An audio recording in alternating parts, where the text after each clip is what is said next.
السلام علیکم ورحمۃ اللہ وبرکاتہ۔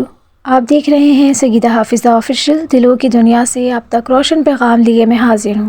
امید ہے آپ ایمان، صحت اور سکون کی خوبصورت حالتوں میں ہوں گے۔ چلتے ہیں آج کے ٹاپک کی طرف۔ پہلے آپ یہ ویڈیو دیکھیے۔ تو یہ ایول بھی خدا کا بنایا ہوا ہے؟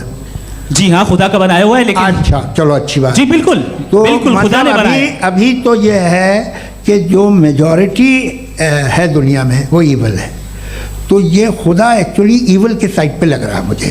بالکل بھی نہیں، میں بتا دوں۔ میجورٹی میں تو وہ ہیں۔ اگر اس دنیا میں ایول نہ ہو تو آپ گڈ کو ڈیفائن کیسے کریں گے؟ اگر ظلم نہ ہو آپ انصاف کو سمجھیں گے کیسے؟ اگر تاریکی نہ ہو تو آپ رائٹ کو سمجھیں گے کیسے؟ بہت اچھے۔ ابھی اور سن لیں، ابھی اور باقی ہے۔ یہ تو بات بہت پسند آئی صاحب مجھے، کہ جب تک ریپ نہ ہو تب تک عورتوں کی عزت کا خیال آپ۔ یہ سوال بہت حساس بھی ہے اور گہرا بھی۔ اسلام اس پر خاموشی نہیں بلکہ نہایت واضح، منطقی اور عدل پر مبنی جواب دیتا ہے۔ بنیادی اصول۔ نمبر 1، اللہ کی مرضی ول اور انسان کی آزادی اختیار فری ول میں فرق۔ اسلام میں دو چیزیں واضح طور پر الگ ہیں: اللہ کی کائناتی مرضی قدرتی ول، انسان کی اخلاقی ذمہ داری مطلب کہ اختیار۔ قرآن میں اللہ تعالیٰ فرما رہے ہیں انا ہدیناہ السبیل اما شاکرا و اما کفورا۔ ہم نے انسان کو راستہ دکھا دیا، اب چاہے شکر کرے یا انکار۔ یعنی اللہ نے انسان کو چننے کی طاقت دی ہے۔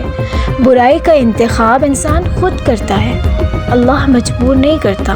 سیکنڈ، اللہ کی مرضی کے بغیر پتہ نہیں ہلتا۔ یہ جملہ اکثر غلط سمجھا جاتا ہے۔ اس کا مطلب یہ نہیں کہ اللہ ہر ظلم کو پسند کرتا ہے، بلکہ مطلب یہ ہے کائنات اللہ کے علم اور اجازت کے دائرے میں ہے۔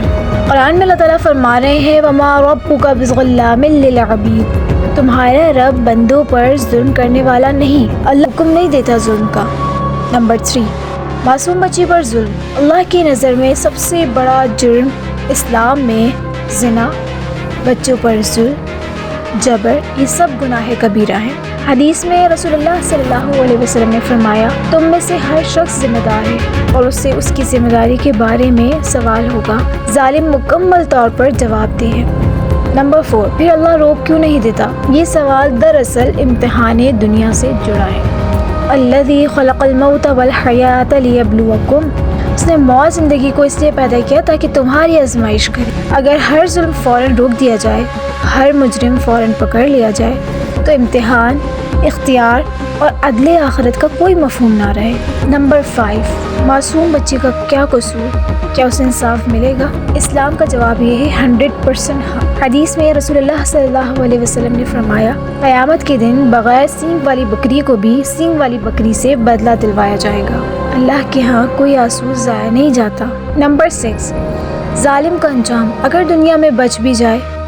قرآن میں اللہ تعالیٰ فرما رہے ہیں وَلَا تَحْسَبَنَّ اللَّهَ غَافِلًا عَمَّا يَعْمَلُ الظَّالِمُونَ۔ یہ مت سمجھو کہ اللہ ظالموں کے اعمال سے غافل ہے۔ اصل عدالت آخرت میں لگے گی، جہاں نہ سفارش چلے گی نہ بچاؤ۔ خلاصہ یہ ہے کہ اللہ ظلم کا حکم نہیں دیتا بلکہ انسان کو اختیار دیتا ہے۔ بچے کے ساتھ ہونے والا ظلم انسان کا جرم ہے، اللہ کا نہیں۔ دنیا امتحان ہے، آخرت مکمل انصاف کی جگہ۔ کوئی ظالم بچ نہیں سکتا اور کوئی معصوم محروم نہیں رہتا۔ ویڈیو کو لائک شیئر لازمی کریں، چینل کو سبسکرائب کریں۔ انشاءاللہ ملتے ہیں نیکسٹ ویڈیو میں، تب تک کے لیے اپنے اور اپنے ایمان کی حفاظت کریں۔ فی امان اللہ۔